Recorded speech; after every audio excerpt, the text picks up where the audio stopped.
Flashback. তো hello বন্ধুরা, চলে এসেছি নতুন একটা ব্লকে। আবারও আমরা বিধায়ক নওশাদ সিদ্দিকী ব্লক নিয়ে চলেছি। তো আজকে আমরা যেতে চলেছি মাসিলা পাঠানপাড়া, হাওড়া। তো ওখানে আছেন ভাঙড়ের বিধায়ক পীরজাদা নওশাদ সিদ্দিকী ভাইজান।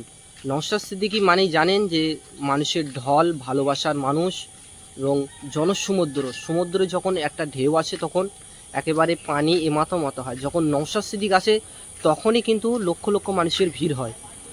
তো চলো ওখানে গিয়ে কি হয় আপনাদেরকে দেখাবো। তো চলো যাওয়া যাক। A few moments later.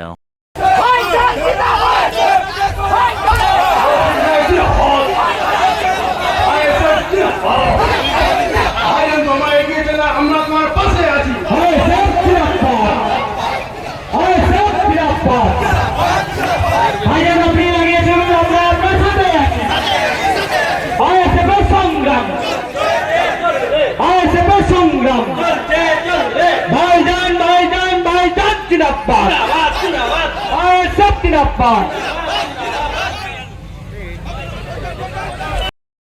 জবাব দেবেন তো নাকি নয়?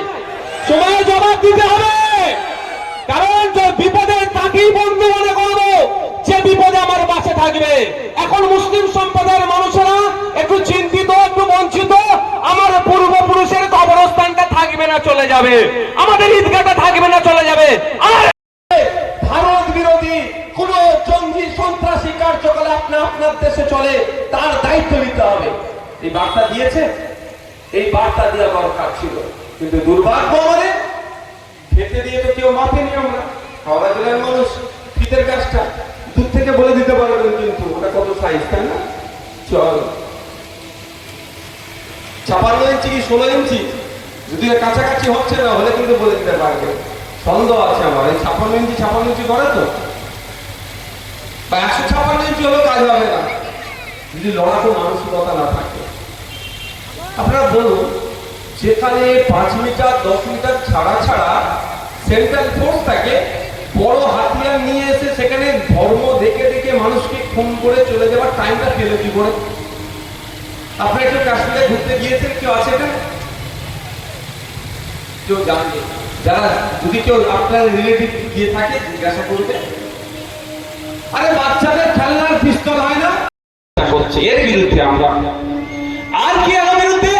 নতুন করে ওয়াকফ করার যায় রাস্তাটা প্রায় বন্ধই করে দিয়েছে, কারণ ওখানে আইনে বলা আছে 5 বছর কম করে প্র্যাকটিসিং ইসলামের মধ্যে থাকতে হবে। এবার প্র্যাকটিসিং ইসলামটা কি ভাই? ডেফিনিশনটা কি, সংজ্ঞাটা কি, যে এইটা হচ্ছে প্র্যাকটিসিং ইসলাম? 1 মাস রোজা রাখতে হবে, 5 ওয়াক্ত নামাজ পড়তে হবে, দাঁড়িয়ে রাখতে হবে, কতটা কি করতে হবে, হ্যান্ড করতে হবে, ত্যান করতে হবে, সেটা কিন্তু মোদি কিছু বলে দেয়নি। আর ইসলামের মধ্যে প্র্যাকটিসিং নন প্র্যাকটিসিং ইসলামও কিছু নাই। মুসলমান আর মুসলমানকে সম্পূর্ণরূপে মুসলমান হতে হবে, তাই তো? কিন্তু মোদি কেন বলেছে এটা ওটা গেরাকল, নতুন করে আর ওয়াকফ করতে দেবে না। এবার আমরা এখানে বলি, আপনাদের এখানকার ইমাম সাহেবের কথা বলি, সবার কথা বাদ দিয়ে দিই। কাজে কাজে যায়, এটা একাত্ত নামাজ কাজা হয়ে যেতে পারে, কাজা পড়তেই হবে অবশ্যই। ইমাম সাহেব তো 5 ওয়াক্ত নামাজ পড়ে, তো ইমাম সাহেব 5 বছর পরে ইমামতি করে গিয়ে বোর্ডকে বলছে, অফিসারকে বলছে যে আমি ওয়াকফ করব, সম্পত্তি ওয়াকফ করব। তো ইমাম সাহেবের দিকে তাকিয়ে অফিসার যদি বলে তুমি 5 ওয়াক্ত নামাজ পড়ো, 5 বছর ধরে 5 ওয়াক্ত নামাজ পড়েছো, বলবে হ্যাঁ আমি ইমাম সাহেব। বলবে মিথ্যা কথা, তোমার কপালে দাগ নেই কেন? সবার কপালে ভাই দাগ থাকে,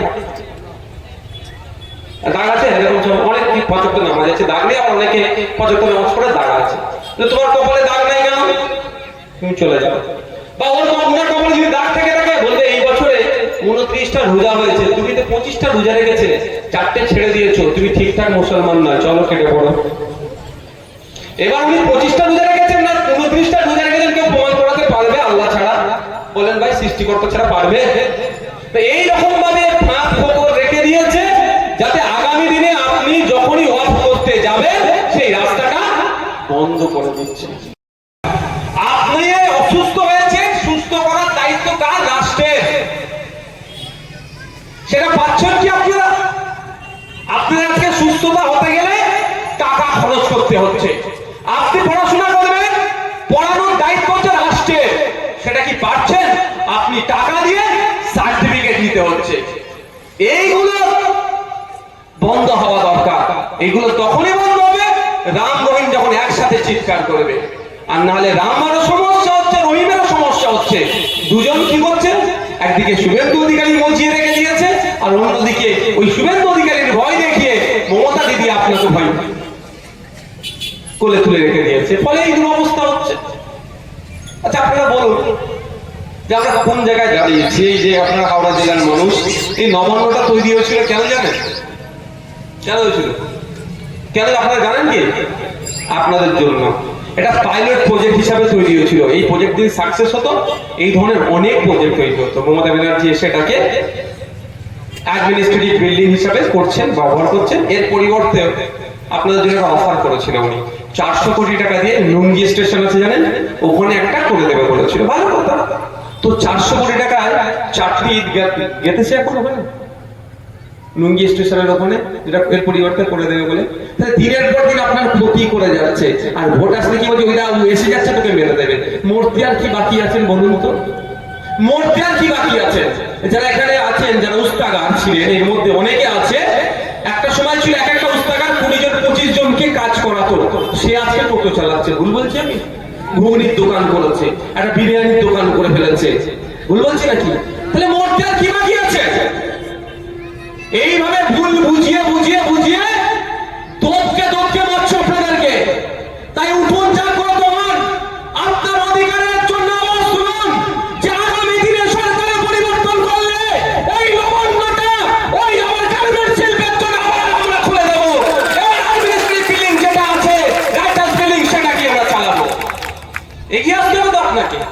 আমি যতই চিৎকার করি না কেন, আপনার মূল্যবান ভোটে নবান্নতে আপনি উঠতে পারবেন কি পারবেন না? যে টেরর অ্যাটাক হয়েছিল, 40 জন সেনা আমাদের শহীদ হয়েছিল। তার মধ্যে আমাদের পশ্চিমবাংলার গুটি কয়েকজন ছিলেন। তার মধ্যে আমাদের এই হাওড়া জেলার বাবলু সাঁতরাও ছিল। তখনও শুনেছিলাম অনেক কিছু হবে, এই কারেঙ্গা তান কারেঙ্গা, হান কারেঙ্গা তান কারেঙ্গা। দুর্ভাগ্য আমাদের 5 বছর অতিবাহিত হয়ে গেল, এখনো পর্যন্ত জানতে পারলাম না যে আরডিএক্স গুলো বা 300 কিলো বিস্ফোরকটা কিভাবে আমাদের দেশে এসে পৌঁছালো, কাদের মাধ্যমে আসলো, ওখানে এসে পৌঁছালো কিভাবে, তা আমরা দেখতে পেলাম না। কিন্তু 2019 সালের লোকসভা নির্বাচনে বিজেপি তার নির্বাচনী বৈতরণী পার করে নিল। তারা তাদের রাজনৈতিক ফায়দা নিল, আমাদের 40 জন সেনা শহীদ হয়ে গেল, কোনো কথা নয়। আর যারা রাজনৈতিক কারবারিরা, তারা আমাদের এই সেনা পুলিশের তারা আত্মবলিদান আত্মত্যাগকে তারা মর্যাদা দেয় না। আপনারা ভুলে যাচ্ছেন আমাদের রাজ্যের কথা। ওরা তো 40 জনের নিয়ে এখনো বিচার হয়নি। বছর 6-8 কবে আপনার দার্জিলিং এ পোস্টিং ছিল মধ্যম গ্রামের এসআই অমিতাভ, অমিতাভ কি সারনেমটা ভুলে গেছি। কি হয়েছিল তখন? ওখানকার যারা বিচ্ছিন্নবাদী, তারা আলাদা এ করে নেবো, হ্যান করে নেবো, ত্যান করবো, তাদের গুলিতে আমাদের এক পুলিশের শহীদ হয়েছিল, এসআই সাব ইন্সপেক্টর। যার নামে অভিযোগ, মেন যার নামে অভিযোগ, সে তৃণমূলের ঝান্ডা ধরার সাথে সাথে শুনলাম সব কেস তার নামে উঠে গেল। তার নামে অভিযোগ ছিল মেন যিনি। তাহলে আমার রাজ্যের এসআই এর আত্মত্যাগ আত্মবলিদানটাকে পায়ে নিচে মিশিয়ে দিল শুধু রাজনৈতিক ফায়দা নেওয়ার জন্য। তাই এই অপদার্থ রাজ্য সরকার আর অপদার্থ কেন্দ্র সরকারকে জবাব জনগণকে দিতে হবে। আমাদের সেনার জীবন আমাদের কাছে যতটাই মূল্য, আমাদের পুলিশের জীবনটা আমাদের কাছে অতটাই মূল্য। প্রত্যেকটা জীবনই আমাদের কাছে মূল্যবান।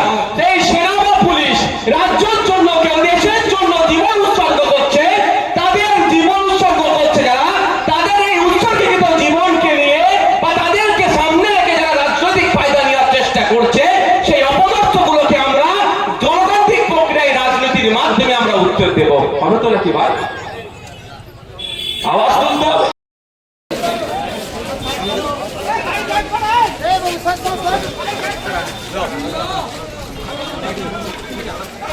आगे जाना है गाड़ी को साइड पर टोटो नहीं आ रहा है किंतु काजू वही साइड पर चलिए टोटो रास्ते दिख नहीं आ सब जगह एकदम घोष के जाते हैं मेरे